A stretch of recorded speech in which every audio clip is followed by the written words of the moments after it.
أعوذ بالله السميع العليم من الشيطان الرجيم من همزه ونفخه ونفثه بسم الله الرحمن الرحيم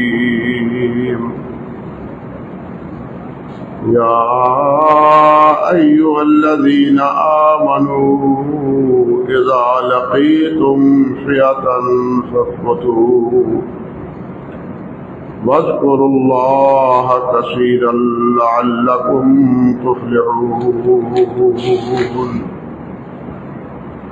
وأطيعوا الله ورسوله ولا تنازعوا فتفشلوا وتذهب ريحكم واصبروا إن الله مع الصابرين سبحان ربك رب العزة عما يصفون وسلام على المرسلين والحمد لله رب العالمين۔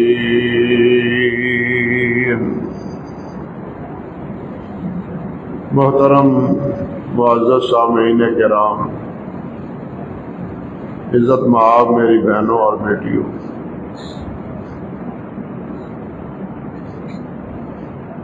مسلسل انہی آیات مبارکہ کے حوالے سے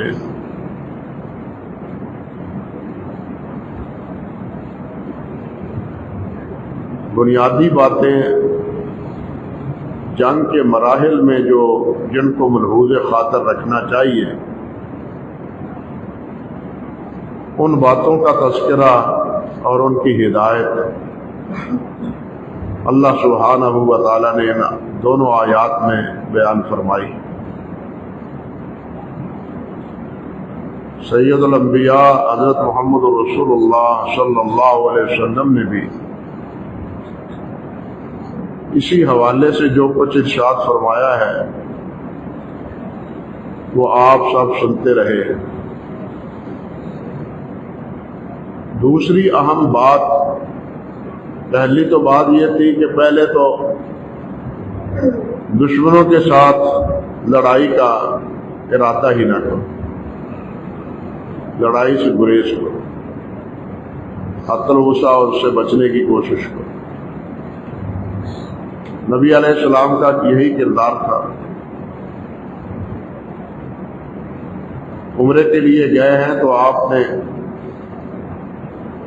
اہل مکہ کے اقدام کو پیش نظر رکھتے ہوئے آپ نے ان کے ساتھ صلح کی پیشکش کی۔ یہ تو بیعت رضوان اس وقت ہوئی جب یہ افواہ پھیلی کہ حضرت سیدنا عثمان رضی اللہ تعالیٰ عنہ شہید کر دیے گئے جو آپ کے نمائندے تھے۔ گویا کسی حکومت کے سفیر کو قتل کر دینا، شہید کر دینا، یہ ان حضرات کا گویا کہ بغاوت کا اظہار ہے۔ اسی بغاوت کو سلب کرنے کے لیے پھر نبی علیہ السلام نے صحابہ کرام سے بیعت کی، اور بیعت بھی اسی بات پر کہ ہم جم کے لڑیں گے، میدان نہیں چھوڑیں گے۔ اس بیعت کی بنیادی شرط یہ تھی۔ اسی طرح آپ دیکھیں غزوہ تبوک میں 30,000 کا لشکر نبی علیہ السلام لے کے 1,000 سے زیادہ میل کی مسافت پر عین شام کی سرحد پر جا کے ٹھہرتے ہیں۔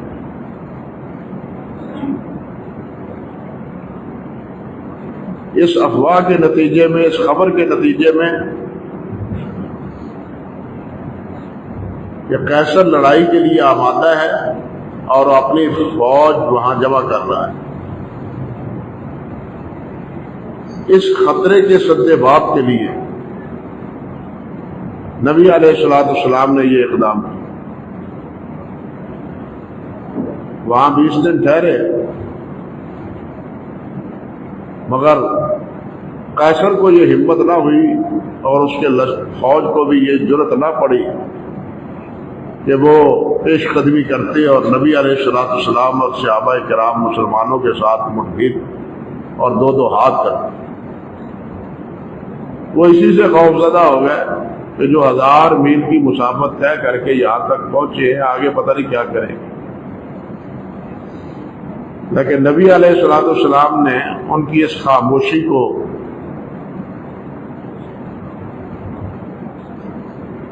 بہانہ بنا کے ان پر پیش قدمی اور چڑھائی نہیں کی۔ اتنا مشکل ترین مرحلہ تھا اور بڑی ہی مشکل سے نبی علیہ السلام سے صحابہ کرام رضوان اللہ علیہ اجمعین کے ساتھ وہاں تک پہنچے ہوئے، لیکن بلاخر وہاں سے بغیر لڑائی کے واپس آ گئے۔ وہ نہیں لڑے تو ہم بھی نہیں لڑے۔ یہ ہے اصل پالیسی۔ اپنی انا کے تحت جب انسان اپنی انا، اپنی قدرات اور اپنی بڑائی کا تصور جس وقت رکھ لے تو پھر کبھی بھی صلح نہیں ہوتی۔ جس وقت طرح کے آج کل کے حالات بنے ہوئے ہیں، دونوں میں جو تناؤ ہے وہ صرف یہ کہ پہلے کون پہنچتا ہے، بعد میں کون پہنچتا ہے۔ گویا پہلے پہنچنے میں ہی وہ اپنی شکست سمجھ رہے ہیں۔ انا للہ و انا الیہ راجعون۔ حالانکہ یہ حضرات، امریکہ تو ہے ہی مسلمانوں کا دشمن، یہود و ہنود اور نصارہ مسلمانوں کے کبھی بہی خواہ نہیں ہوتے۔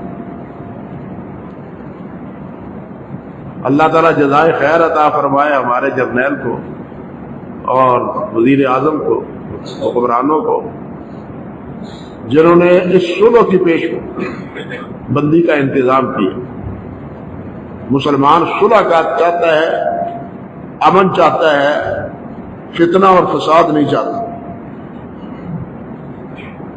یہی نبی علیہ السلام کی ہدایت اور رہنمائی۔ لا تتمنوا لقاء العدو۔ آپ دیکھ لیں، بھارت نے ہمارے اوپر چڑھائی کی تھی، 3-4 دن ہم خاموشی سے مار کھاتے رہے کہ یہ بات آ جائے، لیکن بلاخر تنگ آمد بجانگا۔ پھر اللہ سبحانہ و تعالیٰ نے ایسی مدد فرمائی جس طرح کہ اللہ نے فرمایا نا، فَإِذَا لَقِيتُمْ فَاصْبِرُوا۔ پھر اگر مقابلے کے لیے چل نکلو تو پھر ثابت قدم رہو، پھر جم کے لڑو، خوب لڑو۔ اس کا نتیجہ آپ کے سامنے۔ تو یہ تناؤ اس وقت اور یہ افراتفری اسی کا شکار ہو رہی ہے، اپنی انا کا اور اپنی چدراہٹ کا۔ مسلمان صلح جو ہے، امن پسند ہے۔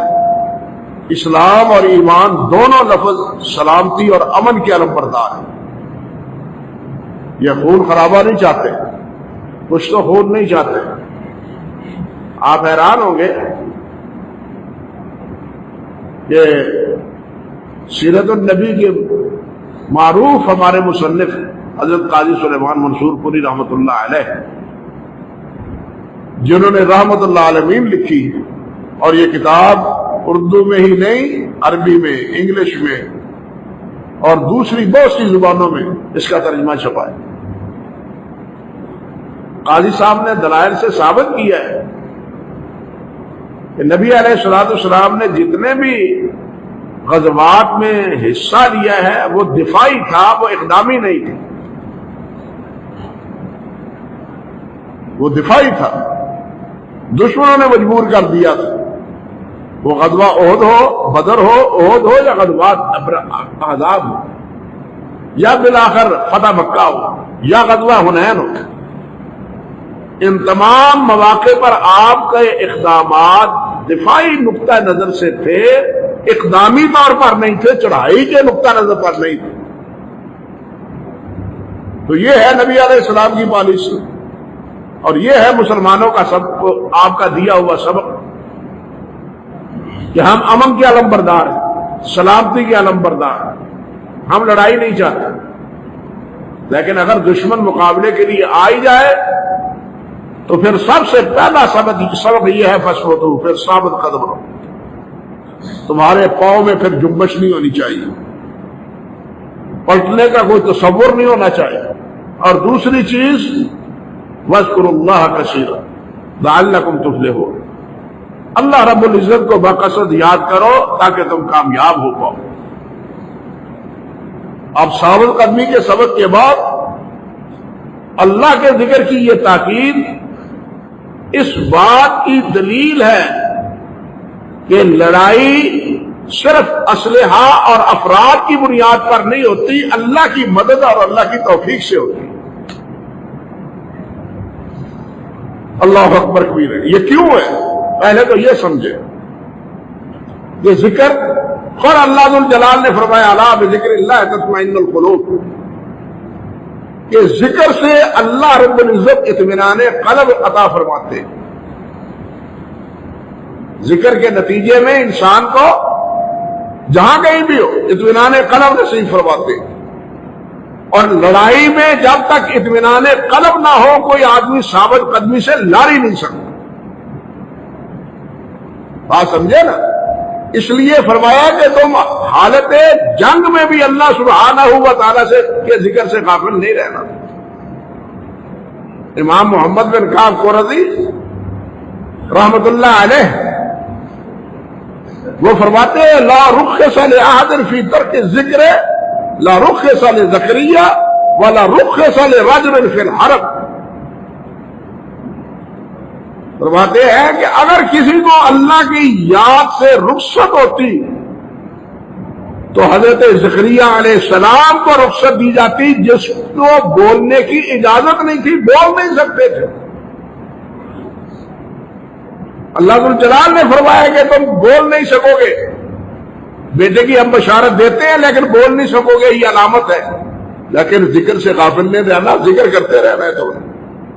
اب یہ زبان 2-2.5 تولے کی یہ بات تو نہیں کر سکتی، اشاروں سے بات کرتی ہے۔ انسان اشاروں سے بات کرتے تھے حضرت زکریا علیہ السلام، لیکن اللہ کی یاد سے غافل نہیں تھے، اللہ کو ذکر کرتے تھے۔ بالکل اسی طرح عین لڑائی کے موقع پر، جہاد کے موقع پر اللہ سبحانہ و تعالیٰ نے ذکر کا حکم دیا، اور لڑائی کے وقت بھی نماز کا بھی حکم دیا اللہ سبحانہ و تعالیٰ نے۔ نماز کا حکم دیا، نماز پڑھو۔ ایک گروہ مد مقابل آئے اور دوسرا پیچھے نماز پڑھے، وہ نماز پڑھ لے جماعت کے ساتھ تو یہ صفیں چھوڑ کے آگے آ جائے اور وہ پیچھے آ جائے، یہ نماز پڑھ لے اور وہ دشمن کے مقابلے میں کھڑے ہو جائے۔ اگر ذکر سے یا نماز سے کسی صورت بھی معافی کی یا اس میں کاہلی کی یا سستی کی گنجائش ہوتی تو جنگ کے دوران ہوتی، لیکن اس وقت بھی نہیں۔ اللہ اکبر کبیر۔ اس لیے اللہ سبحانہ و تعالی نے ثابت قدمی کے بعد دوسرا حکم یہ فرمایا کہ باکثرت اللہ رب العزت کو یاد کرو۔ یہ جتنے ہم نماز پڑھتے ہیں، حج کرتے ہیں، روزہ ہے، یہ جتنے اعمال ہیں، فرائض ہیں یا اذکار ہیں، یہ سب کس کے لیے؟ اللہ کے ذکر کے لیے۔ اللہ رب العزت نے ارشاد فرمایا ہے، حضرت موسیٰ علیہ السلام سے کہا ہے اقم الصلاۃ علی ذکری، اے موسیٰ میرے ذکر کے لیے اللہ نماز ادا کرو۔ یہ نماز ذکر ہے، سراپا ذکر ہے، اللہ اکبر سے لے کے سلام تک اور سلام کے بعد بھی۔ تو فرمایا اقم الصلاۃ علی ذکری، میرے ذکر کے لیے، میرے ذکر کی وجہ سے یا میرے ذکر کو پانے کے لیے تم نماز کر دو۔ جس کو جو آدمی زبان سے کہتا رہتا ہے یا ذکر کرتا رہتا ہے، بہانے ساز بڑے ہیں ہمارے، ہماری تو ہر وقت نماز ہے، ہمارا ہر وقت ہی ذکر ہے، سب فراڈ ہے اور سب شیطانی دھوکے، سب شیطانی دھوکے۔ اللہ کے بندو، اگر یہ ہر وقت تمہاری یہ کردار جس میں آپ نماز ادا نہیں کرتے، تو آپ کا یہ ذکر بھی اللہ ذوالجلال کے ہاں قبول اور منظور نہیں ہے، کیونکہ ذکر کا سب سے اولین ذریعہ وہ نماز ہے۔ آپ دیکھیں، باقی اذکار تو بات کی بات ہے۔ انسان جس وقت مسلمان ہوتا ہے، اسلام قبول کرتا ہے، تو سب سے پہلے اس کے ذمہ کیا ہے؟ ذکر ہے، اس کے پہلے نماز ہے۔ اگر ایک آدمی 12 بجے مسلمان ہوتا ہے، 12:15 بجے نماز کا وقت ہو جاتا ہے، اب اس کو حکم ہے کہ وہ نماز پڑھے۔ اب سوال تو یہ ہے کہ اس کو تو نماز آتی نہیں، نہ فاتحہ آتی ہے، نہ تشہد آتا ہے، نہ درود شریف آتا ہے، نہ کوئی اور دعا آتی ہے، نہ قرآن مجید آتا ہے، تو وہ نماز پڑھے گا تو پڑھے گا کیسے؟ نبی علیہ السلام نے اس کا حل بھی بتلایا۔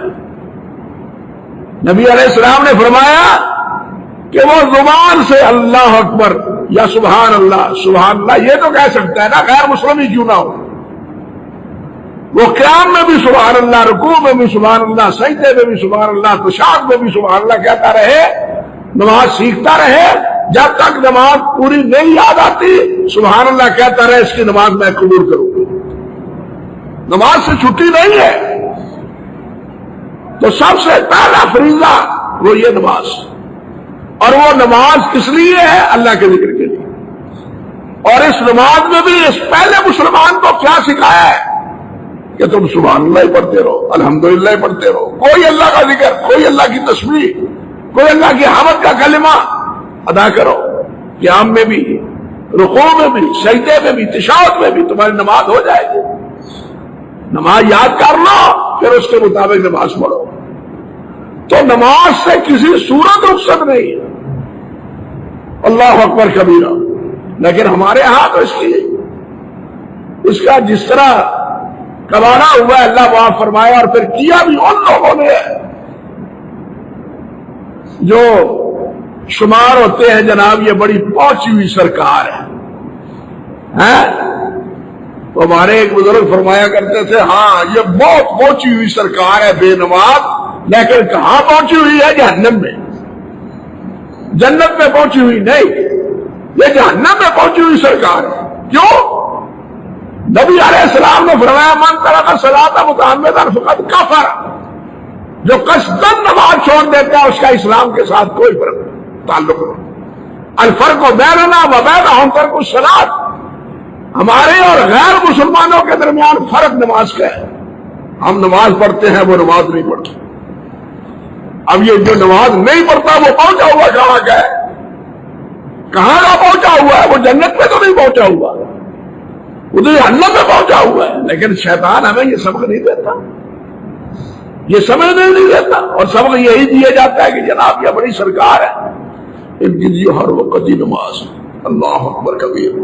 یہ باتیں خود مجھ سے بیتی ہیں، میرے ساتھ گزری ہیں، سنی سنائی نہیں کرتا، میرے ساتھ گزری ہیں۔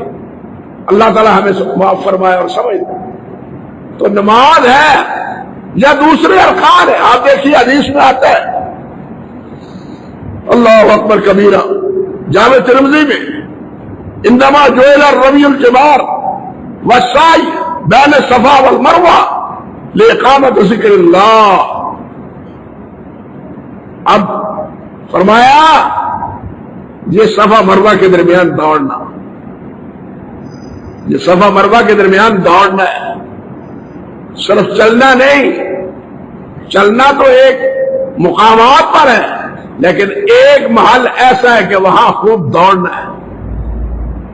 حتیٰ کہ صحابہ فرماتے ہیں بسا اوقات دوڑتے ہوئے ہمارے یہ رکبہ گھٹنے ننگے ہو جاتے تھے، دوڑتے ہوئے ہو جاتے ہیں ایسے، وہاں دوڑنا ہے۔ کیوں؟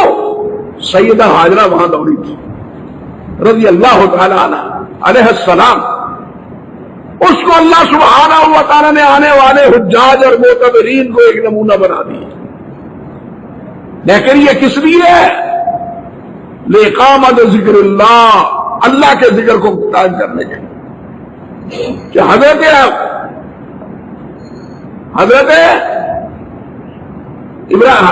ہاجرہ ان کی یہ نیکی یاد کر کے تم بھی اللہ سبحانہ و تعالیٰ کی یاد میں مصروف رہو. اسی طرح رمی الجمار، کینکریاں مارنا، پتھر مارنا، یہ کس لیے؟ لِإِقَامَةِ ذکر اللہ، اللہ کے ذکر کو قائم کرنے کے لیے. اور جن حضرات کو یہ سعادت نصیب ہوئی ہے وہ جانتے ہیں کہ پتھر کو 2 انگلیوں میں لیا جاتا ہے، چھوٹے سے پتھر کو، بڑا نہیں، اور وہ بھی چنے کے برابر، بڑا پتھر نہیں. ہم تو ہر معاملے میں ہی تجاوز کر جاتے ہیں. چھوٹا سا چنے کے برابر پتھر اور ہاتھ اٹھا کے اس طرح ہاتھ نہیں، ہاتھ بسم اللہ اللہ اکبر، بسم اللہ اللہ اکبر. یہ کیا ہے؟ اللہ کا ذکر ہے. لِإِقَامَةِ ذکر اللہ، یہ سب اللہ کے ذکر کے لیے.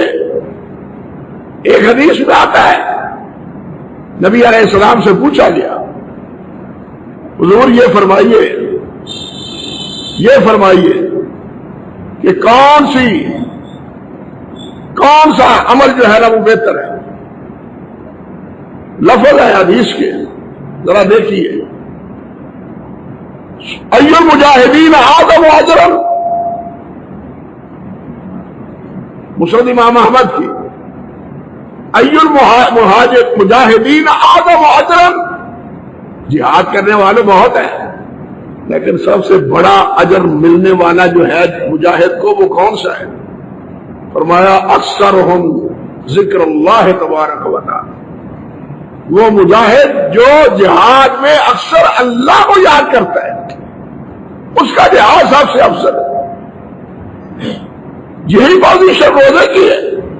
روزے کا یہ مقصد نہیں روزہ رکھ لیا اور اس کو بہلانے کے لیے کچھ اور دیکھتا رہا، نہیں، اللہ کا ذکر کرنا ہے، قرآن مجید پڑھنا ہے، اللہ کی یاد کرنی ہے، یاد کرنا ہے. روزے کے بارے میں بھی یہی بات فرمائی، حج کے بارے میں بھی یہی بات فرمائی کہ افضل حج کون سا ہے؟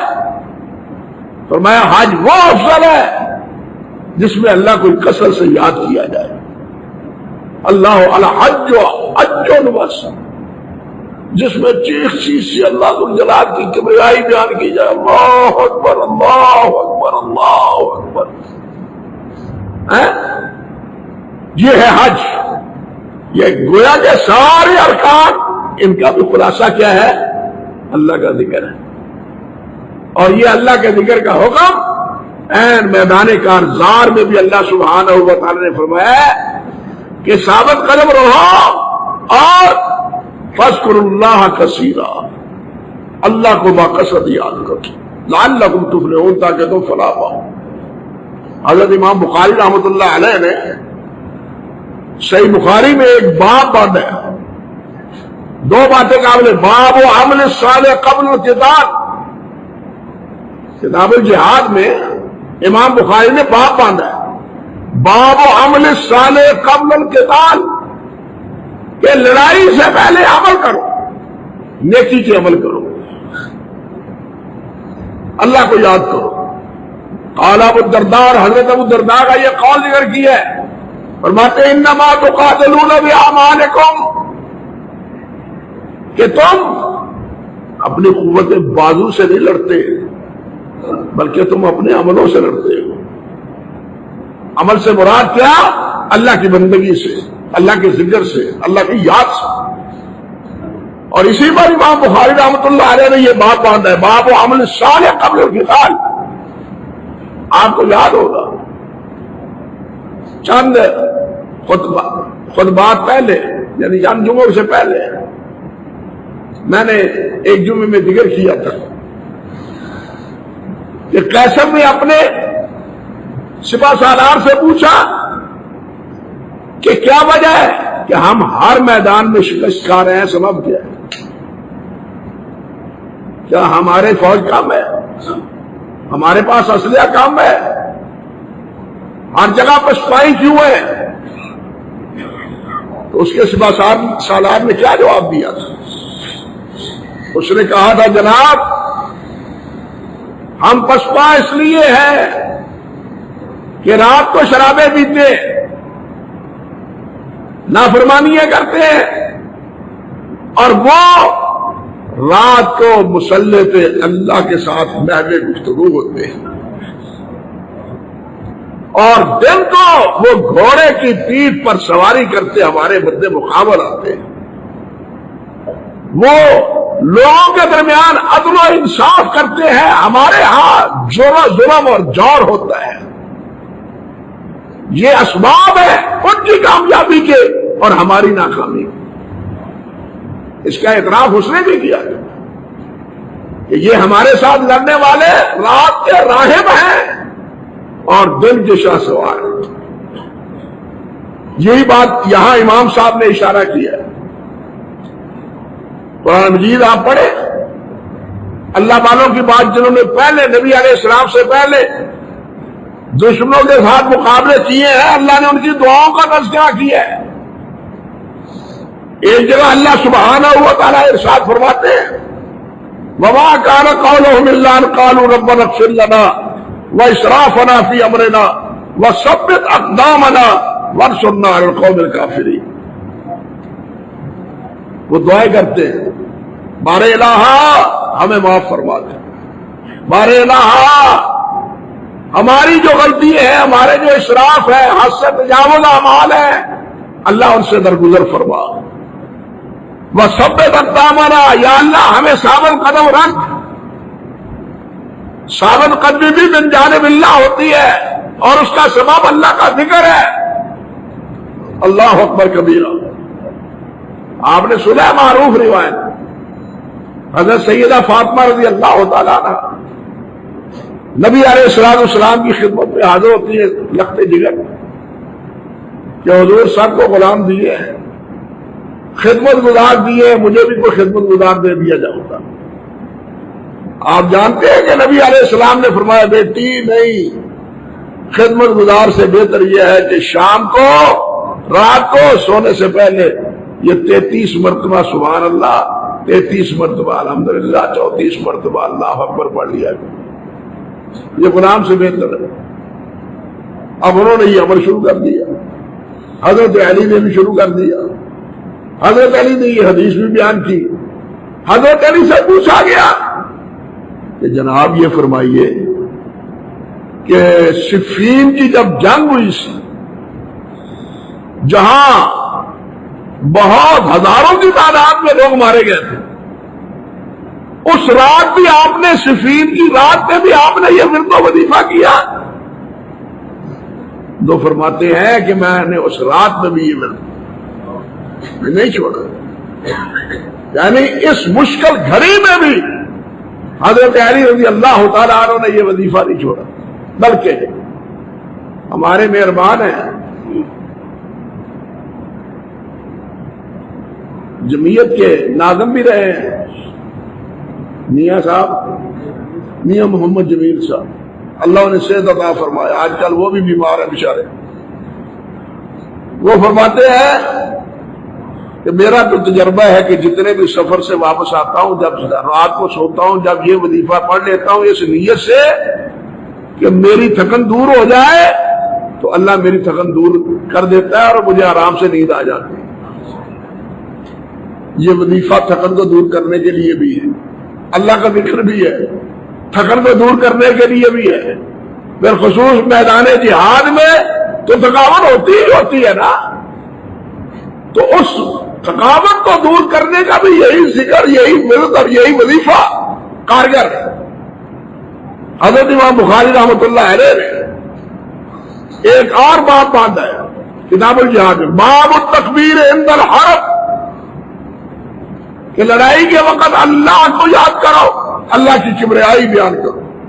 اور حدیث لائے ہیں کہ جب خیبر گئے آپ خیبر تشریف لے گئے صحابہ کرام رضوان اللہ علیہ اجمعین کی ہمراہ صبح نماز کے بعد جب خیبر کے میدان میں اترے تو یہودیوں نے مسلمانوں کے صحابہ کرام کے لشکر کو دیکھ کے وہ کہا کہ او محمد اور اس کے ساتھی آ گئے، محمد اور اس کے ساتھی آ گئے، یہ کہہ کے وہ قلعے کے اندر انہوں نے اپنے آپ کو محفوظ کر لیا۔ وہ قلعہ آج بھی محفوظ ہے، آج بھی اس کے خنڈرات موجود ہیں، مجھے وہاں جانے کا اتفاق ہوا ہے، دیکھے ہیں میں نے، بہت مضبوط قلعہ ہے، اللہ اکبر کبیرہ۔ لیکن وہ یہ کہہ رہے تھے اور نبی علیہ السلام کیا فرما رہے تھے؟ اور فرافا صحابی فرماتے ہیں فرافا نبی صلی اللہ علیہ وسلم یدہ، نبی علیہ السلام نے دونوں ہاتھ بلند فرمائے اور فرمایا اللہ اکبر خاربت خیبر، اللہ سب سے بڑا ہے، خیبر برباد ہو گیا۔ یہ ہے مسلمانوں کا، یہ ہے نبی علیہ السلام کا نعرہ۔ آج تو ہمارے نعرے ہی بدل گئے، سمجھے بات؟ آج تو ہمارے نعرے بدل گئے۔ اللہ کے رسول کا نعرہ کیا ہے؟ اللہ اکبر، اللہ سب سے بڑا ہے، اس بڑے نے ہی سب کی مدد کرنی ہے، اللہ اکبر کبیرہ۔ اور آپ گزشتہ خطبے میں سن چکے ہیں کہ شب بھر نبی علیہ السلام ہاتھ کھڑے کر کے یا حیو یا قیوم، یا حیو یا قیوم، یا حیو یا قیوم یہ پڑھتے رہے۔ اور ایک مرحلے پر صحیح بخاری ہی میں ہے، نبی علیہ السلام یہ دعا بھی کرتے، اللہم منزل الکتاب مجری السحاب حازم الاحزاب اہزمہم وانصرنا علیہ۔ اللہ اکبر، اے کتاب کو نازل کرنے والے مولا، اے آسمان سے بارش رحمت کی نازل کرنے والے آقا، وحازم الاحزاب لشکروں کو بگانے والے مولا، اہزمہم ان کو شکست دے دے، بگا دے ان کو، وانصرنا علیہم اور ہمیں ان کے اوپر مدد عطا فرما۔ یہ میدان کارزار میں اللہ کے رسول صلی اللہ علیہ وسلم کی دعائیں ہیں۔ اللہ اکبر کبیرہ۔ حافظ ابن حجر رحمۃ اللہ علیہ نے امام اسماعیلی کے مستخرج سے ایک روایت کے الفاظ یہ بھی ذکر کیے کہ آپ فرما رہے اللہم انت ربنا و ربہم، دیکھیے اللہم انت ربنا و ربہم ونحن عبیدک وہم عبیدک نواسینا و نواسیہم بیدک فاعذبہم وانصرنا علیہم۔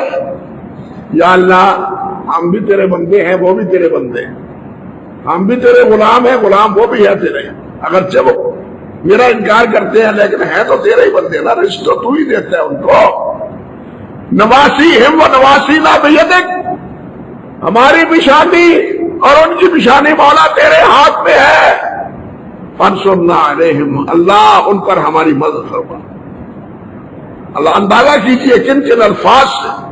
اور پھر جب فتح مکہ ہوا، اللہ اکبر، صحابی فرماتے ہیں فتح مکہ کے وقت نبی علیہ السلام اپنی اونٹنی مبارک پر تشریف فرما تھے اور انکساری اور عاجزی کے ذریعے آپ کا سر مبارک پلان کو لگے جا رہا تھا۔ اوپر پالان ہوتا ہے نا، اس کو اس طرح سر جھکائے ہوئے پالان لگا، اور کیا کہہ رہے ہیں؟ فرما رہے ہیں الحمدللہ الذی نصر عبدہ صدق وعدہ وہدم العذاب وعدہ۔ الحمدللہ، اس اللہ کا شکر جس نے اپنے بندے کی مدد کی، جس نے اپنے بندے کے ساتھ کیا ہوا وعدہ پورا کیا، وہدم العذاب وعدہ، تمام لشکروں کو اس اکیلے نے بھگا دیا، ہم نے نہیں بھگایا، اللہ نے بھگایا۔ بدر میں بھی اسی نے، احد میں بھی اسی نے، احزاب میں بھی اسی نے، اب فتح مکہ میں بھی اسی نے، باقی مواقع پر بھی اسی نے، سب کو بھگا دی۔ ہماری بہادری نہیں، ہماری منصوبہ بندی نہیں، میرے ساتھیوں اور میرے فوج کی تربیت نہیں، بلکہ کس کے نتیجے میں سے، کس وجہ سے؟ اللہ کی مدد سے۔ یہ ہے اللہ کی مدد کا انداز جو اللہ کے رسول صلی اللہ علیہ وسلم جنگ کے دوران اختیار کیا کرتے ہیں. اور اسی لیے اللہ رب الجلال نے یہاں بھی یہی بات ارشاد فرمائی ہے فاذکروا اللہ کثیرا لعلکم تفلحون. اگر فلاح بات چاہتے ہو، کامیابی چاہتے ہو، تو پھر کیا کرو؟ باکثرت اللہ کو یاد کرو. اور میں پہلے عرض کر چکا ہوں کہ یہ کثرت سے یاد کرنا صرف جنگ کے موقع پر ہی نہیں بلکہ پوری زندگی اس سے عبارت ہونی چاہیے. اٹھتے بیٹھتے چلتے پھرتے کوئی مجلس ایسی نہیں ہونی چاہیے.